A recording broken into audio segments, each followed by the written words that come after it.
sometimes I sit down and just look at my own life. It's just so much busyness and so much pushing one paper here and moving one paper there and reorganizing things around the house, which they didn't even need to be reorganized. And it's just constant busyness. And that's actually a sign of Allah's punishment. I mean, people, when they're busy in the Quran, they're busy in dhikr, they're busy in serving people, they're actually doing, that's progress. So it's amazing. We have so many tools of progress in this day and age, and we're just chasing our tails. We're just like dogs, we're just chasing our tails. We're not going anywhere. The real progress comes when Allah busies you in reciting the Quran, in coming to the masjid, in helping people who are destitute, and serving the poor. Those are the true types of busyness. Our busyness is just, sometimes I don't understand where it even comes from. So we really should take advantage of the next few weeks and try to eliminate some of these things from our lives and disconnect ourselves from them so that we're prepared before the event. Really, I mean, the whole essence of tasawwuf, this is what our mashayikh say, that the essence of tasawwuf occurs in a moment. All that has to happen is that a true seeker has to come in front of someone who's truly sought, who's earned something, and that gets transferred between the heart like that. When the Sahaba came in front of the Prophet ﷺ, his heart was so powerful and he was so spiritually connected to Allah subhanahu wa ta'ala that they would just see him and they would change in a second. Overnight, not even overnight, instantaneously, they would change. And the reason was because they came with a true vessel. They came seeking guidance, and the Prophet ﷺ was the best of guides. And so that transfer, that nisbah, occurred in a moment. And actually, all of tasawwuf is that. That is that you're waiting for that moment to occur. So the student, when they do their dhikr and they do their Quran and they do their muraqabah and they become ulama or they learn knowledges and all these things, all they're doing is preparing their heart so that they can get lucky and at that moment meet the person who's connected to Allah so that everything can transfer over in a moment. And it all happens, it's very, very quickly.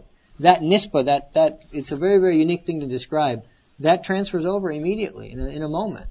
So our goal actually is to prepare ourselves so that we can get something when we attend these. Now, if you are so busy and you just get there barely before, get there late, you got 50 things on your mind, you got to leave one day for 4 hours, and the next day you got to leave for 5 hours, and you've got different things you have to do. It's not going to really, it'll have its effect, but that effect will wear off within a few days. But if you come there prepared, you've prepared yourself, you've cut yourself off from the busyness of this world, you've started to busy yourself in preparation for the hereafter, then when you sit down, inshallah, you'll take a tremendous benefit. That benefit will last you, it's just a month and a half away, Ramadan, after that. And then Ramadan, inshallah, will reboost you, and then it'll carry you through, inshallah, all the way until January, February. And so at least the next 5 to 6 months look very good for those people who are seeking nearness to Allah. It's just up to us. It's up to us what we're going to do.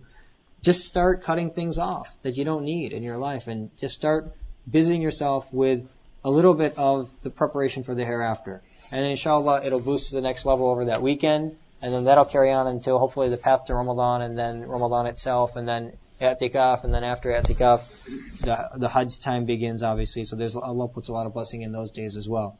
So anyway, take advantage of the time, because time is going to go. I was just looking over the flyer from last year when Shaykh Zulfiqar was here. It's a whole year.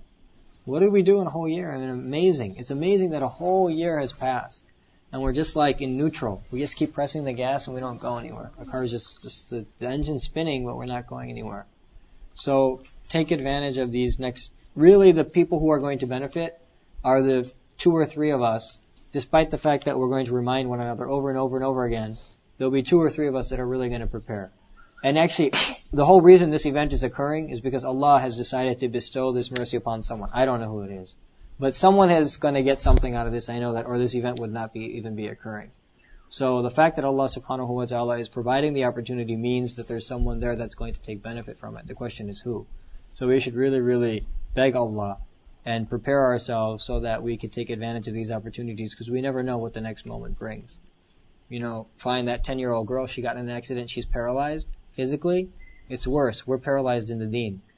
We're paralyzed in the deen. We know what we have to do, but we can't do it. Somebody who's paralyzed physically, they know that they have to move and grab something to eat and get up and go to the bathroom. They just can't do it. We're exactly the same way. We're no different than a 10-year-old girl. We're worse, actually. Because we know what we have to do in the deen, and we're just sitting there. We can't move. We can't do it. We even want to do it. We can't do it. We've been paralyzed. Why? Because we've allowed our iman to crash head on with all of this environment. So we're paralyzed people. We can't even do anything. And so a doctor is coming who has the ability to rectify people's hearts and to strengthen their iman. So hopefully we can remove that paralysis. May Allah subhanahu wa ta'ala give us the tawfiq to take advantage of these next few days.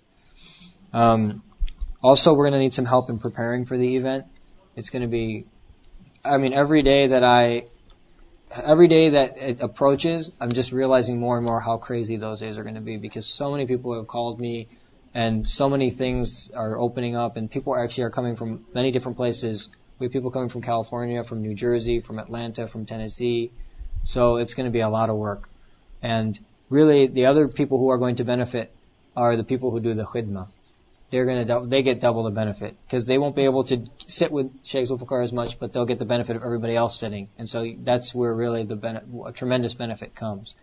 So inshallah, we'll start sending out emails and stuff about ways people can help, and we'll try to divide up the work as much as possible. But try to have that mentality of at least taking some time to serve the other people. And that's really a great way of benefiting, inshallah.